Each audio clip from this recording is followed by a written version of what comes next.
Surgery ছাড়া আর কি কোনো ব্যবস্থা আছে, অর্থাৎ সার্জারি কি একমাত্র চিকিৎসা? চোখের যখন কোনো টিউমার, ক্যান্সারাস টিউমার হবে, একমাত্র চিকিৎসা কিন্তু আমি বলিনি, আমি বলেছি প্রাথমিক চিকিৎসা হচ্ছে সার্জারি। অর্থাৎ প্রাথমিক চিকিৎসাটি সার্জারি, পরে আরো অনেকগুলো স্টেপ আছে। অনেক স্টেপ আছে, যেমন রেডিওথেরাপি, কেমোথেরাপি, ব্র্যাকিথেরাপি, এরকম বিভিন্ন রকম স্টেপ আছে। আমরা জানি যে স্যার আসলে খারাপ টিউমার কিন্তু শরীরের বিভিন্ন জায়গায় ছড়িয়েও পড়তে পারে। এরকম যদি ছড়িয়ে পড়ে, সেই ক্ষেত্রে আসলে একজন রোগীকে আপনারা কিভাবে তখন ট্রিটমেন্ট করেন? সত্যি কথা বলতে কি, যখন আমরা চোখের কোনো খারাপ টিউমার বা ক্যান্সারাস টিউমার সাসপেক্ট করি, সন্দেহ করি, তখন আমরা তার শরীরের অন্যান্য অঙ্গেও এটি ছড়িয়ে পড়েছে কিনা সেটার জন্য কিছু পরীক্ষা নিরীক্ষা করি। আচ্ছা, যেমন যদি দেখা যায় লিভারে ছড়িয়ে পড়েছে, আমরা একটা পেটের আল্ট্রাসোনোগ্রাম করে, হোল অ্যাবডোমেন আল্ট্রাসোনোগ্রাম করে এটা বুঝতে পারবো। পুরুষ মানুষের ক্ষেত্রে প্রোস্টেটে যদি ছড়িয়ে পড়ে, সেক্ষেত্রে আমরা আল্ট্রাসোনোগ্রাম করে বুঝতে পারবো।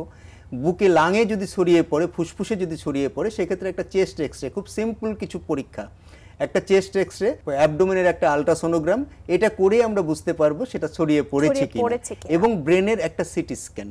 আচ্ছা, এই তিনটা টেস্ট যদি আমরা করি, তার শরীরের অন্য কোথাও ছড়িয়ে পড়েছে কিনা এটা আমরা বুঝতে পারবো, এবং সেই অনুযায়ী আসলে তখন চিকিৎসা ব্যবস্থা সেই অনুযায়ী তখন গ্রহণ করা হবে। আসলে সার্জারির কথা স্যার আপনি বলছিলেন, অনেক সময় কিন্তু রোগীরা জানে, আমরা জানি যে আসলে চোখের পাতাটি আসলে মুখের খুব ইম্পর্টেন্ট একটি অংশ, এবং আমরা অনেক সময় ভয় পান যে আসলে সার্জারি করব, সেটি ভালো টিউমার হোক বা খারাপ টিউমার হোক, সার্জারি করে যদি দাগ থেকে যায় তখন আমাকে দেখতে কেমন লাগবে। এই বিষয় আসলে মেয়েদের জন্য বিষয়টি খুবই আসলে একটি খুব সেন্সিটিভ একটা বিষয়। তো রোগীরা এই ধরনের প্রশ্ন করেই থাকেন যে আসলে কতদিন পরে আমি আবার কাজে জয়েন করতে পারবো, দাগ থাকবে কিনা, এই বিষয়টি যদি একটু বলতেন।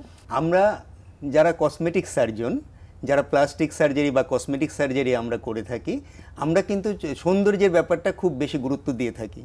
জি, চোখের ক্যান্সারাস টিউমার হোক আর নন ক্যান্সারাস টিউমার হোক, আমরা এই জিনিসটা খুব গুরুত্ব দিয়ে থাকি এবং এমনভাবে সার্জারিগুলো করে থাকি যেন তার কোনো দাগ না থাকে।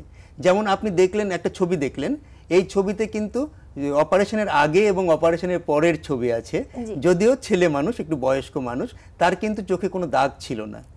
আমাদের সার্জারিগুলো এরকমই, যখন আমরা প্লাস্টিক সার্জারি বা কসমেটিক সার্জারি করে থাকি, সার্জারিগুলো এমন স্কিলড সার্জারি আমরা করে থাকি, এমন আধুনিক সার্জারি করে থাকি যেন কোনো দাগ না থাকে, এভাবেই আসলে সার্জারিটি করা হয়। এবং এই সার্জারিতে কি কোনো ঝুঁকি আছে, অর্থাৎ শারীরিক কোনো ঝুঁকি আছে? এখন পর্যন্ত আমি কারো কোনো শারীরিক ঝুঁকি পাইনি, আসলে কোনো শারীরিক ঝুঁকি নেই। তবে সার্জারির যে সাধারণ ঝুঁকিগুলো, এগুলো সবসময়ই রয়ে যায়।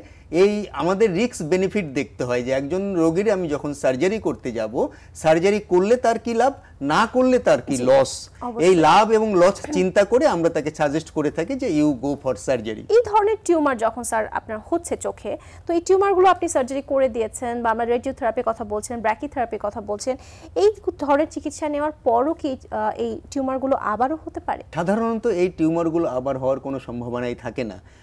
এটা হচ্ছে সার্জারির উপরে নির্ভর করে, কেমোথেরাপি, রেডিওথেরাপি এগুলোর উপরে নির্ভর করে। যদি একজন রোগী সঠিকভাবে ডক্টরের পরামর্শ অনুযায়ী সার্জারি করেন, রেডিওথেরাপি, কেমোথেরাপি প্রয়োজন পড়লে যখন দিতে হবে তখন উনি দিয়ে দেন, তাহলে তার আর এই টিউমার ফিরে আসার কোনো সম্ভাবনা থাকে না।